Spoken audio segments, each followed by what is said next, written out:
Okay, so in this video we're going to be working on a Surreal piece with glow-in-the-dark paint, and we're going to just put down our base for now, just put down our background, and we're going to be using the dark blue, and it's a $1 and Rowney paint, and a 1/2 inch Royal round soft grip brush. And what I'm doing right now is I'm just showing you how I'm going to use for my palette for my paint. What I do is I take a piece of wax paper with the waxy side up so it's smooth, and then I take a piece of tape and tear it in half to tape down the corners so that it won't roll up or move around on me.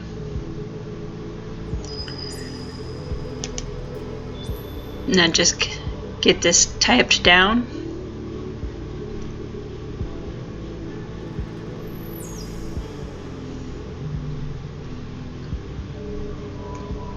And then what I'm going to do is take my dark blue acrylic paint, and I'm going to put 2 daubs of that down. And then on the second daub of paint, I'm also going to put a daub of white, and then I'm going to mix those two together good with a palette knife to get them, to make sure that the paint is good and mixed and it's the color that I want. And I'm just going to add a daub of white just to lighten the blue up, to make it a lighter blue, because I want to have some variation in the tones and the colors of the blue background.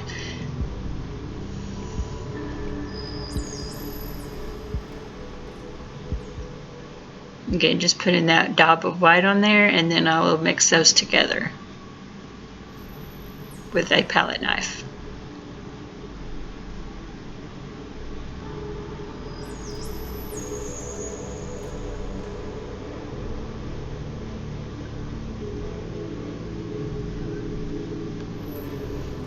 And there you see I've mixed them together till I had the color that I wanted. And now I'm going to take that 1/2 inch Royal brush and squeeze a little, get it good and wet, and then wring out some of the excess. And then I'm going to start with the dark blue and just put some of that down on my canvas. And I really recommend these Royal soft grip brushes. They're really excellent. They only get the paint on the tips of the bristles. It doesn't go up the bristles like it with some paint brushes do, and the paint just smooths slowly off of the brush. Again, you want to make sure you have enough water, and if it's too translucent, then you have too much water. You just want to add enough water so that the paint just flows onto the canvas, as you can see here. And then once I've got some of the paint on here and got it going, and we're going to speed this up a little bit.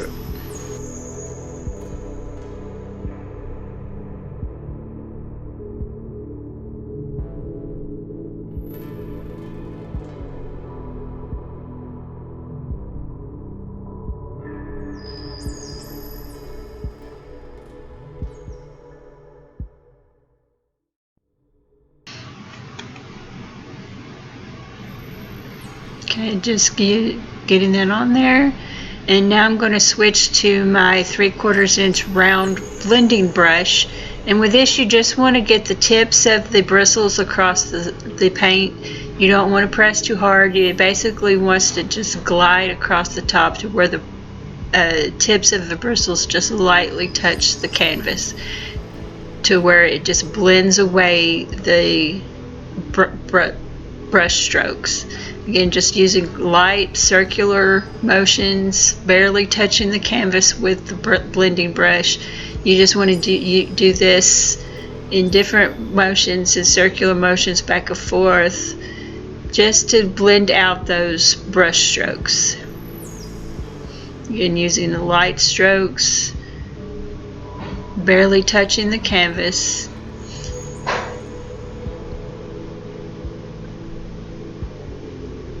And then once you're through blending, you'll just lightly dip the tips of the blending brush into water and then squeeze out the paint. You don't want to soak the whole brush.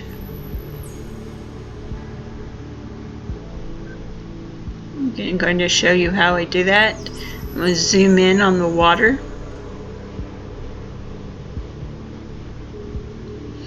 And my water container is just an old vase with a paint puck in it, which I will be doing a review on eventually. And just lightly dipping the tips and then wringing that out.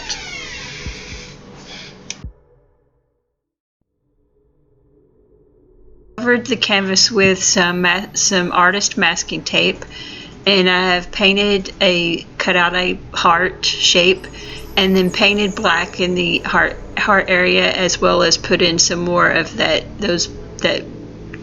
blue, the light blue, to kind of give it a kind of blurry, bloggy effect.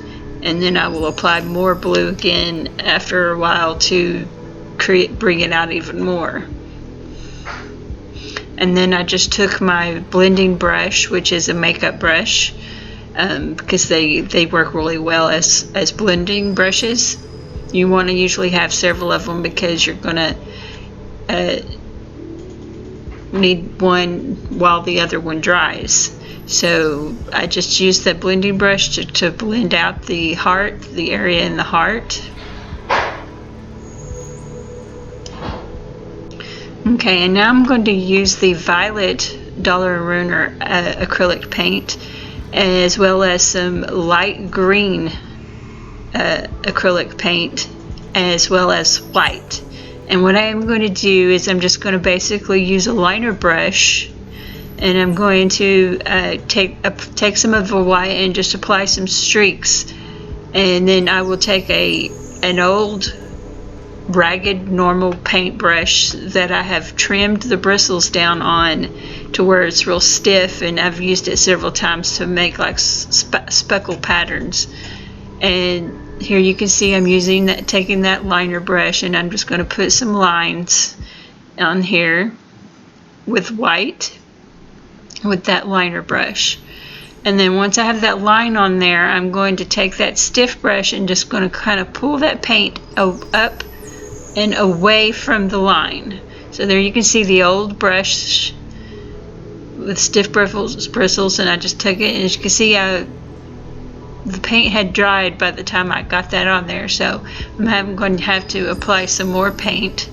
So I'm going to just apply another line of paint on there, and then I will take that stiff brush and just begin to pull the paint out away. You want to leave the edge of it nice and sharp and harsh, but you want the other side of it to pull away and to give you those nice streaks.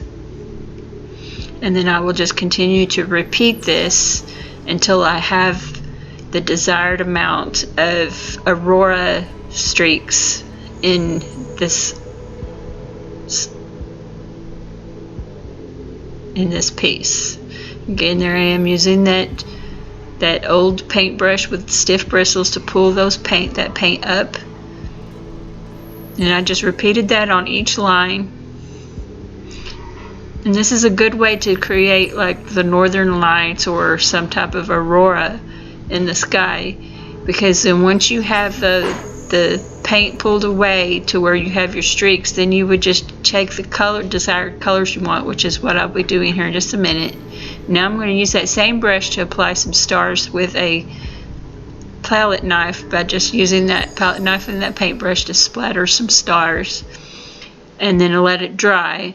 And then I'm going to do what we call glazing, which is where I use the paint mixed with quite a bit of water to thin it out, because we don't want to paint the color on there. We just want to glaze the color over the white so that it gives it the desired transparency effect, at the same time still being able to see the colors.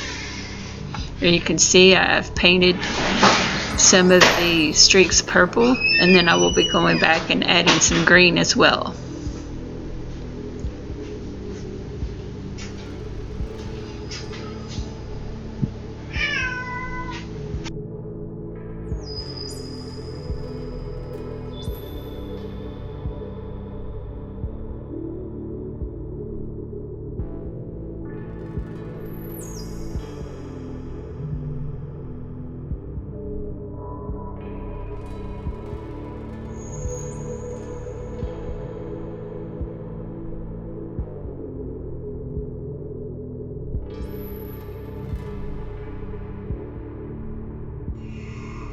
this template with the bird, with an eagle that I chose, and I'm going to look at where I want to place it. Just kind of get an idea as to where I want to place it, and then once I've got an idea, then I'm going to pull the tape off so that I've got a better idea of the edges of the heart and where they are with the background. And I'm going to just kind of speed this up right.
Okay, and now that I've got the images applied to where I want them on the heart, now I have removed the template, and I'm just taking my brush and some of the glow in the dark paint and touching up areas around the edges of the wings and of the bird, trying to make sure I've got a good amount of paint in the body of the bird and the wings, so that when it absorbs the light, that when the lights go out, it will glow like it should.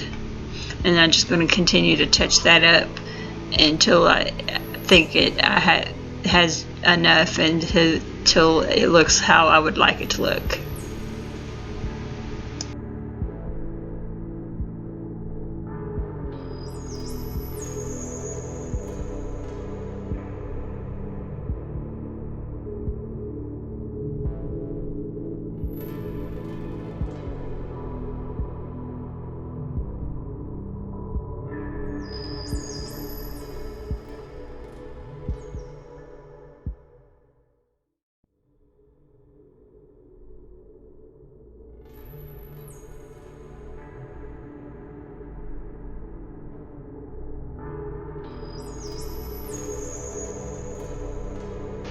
Okay, and now I'm going to use some of this neutral, which is just plain clear or white glow paint, and I'm going to apply it in a couple of layers around the edge of the heart to give the edge of the heart a glowing effect when the lights go out.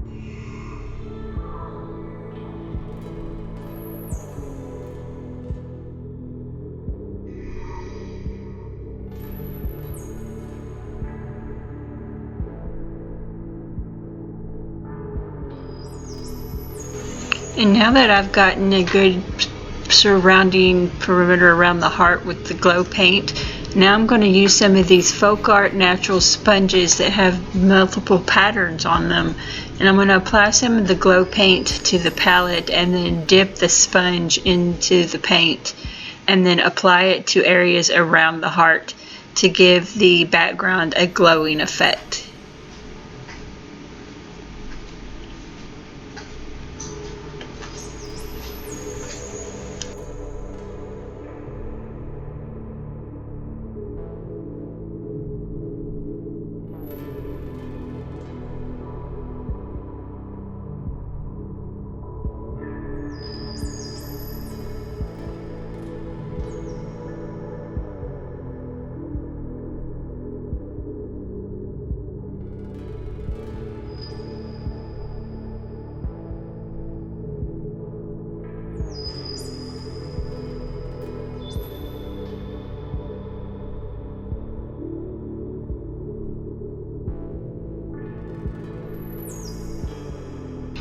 And then here is the finished results from applying the glow paint around the edges. And here's what it looks like as it dries and in various forms of light. The darker the light, the brighter the glow.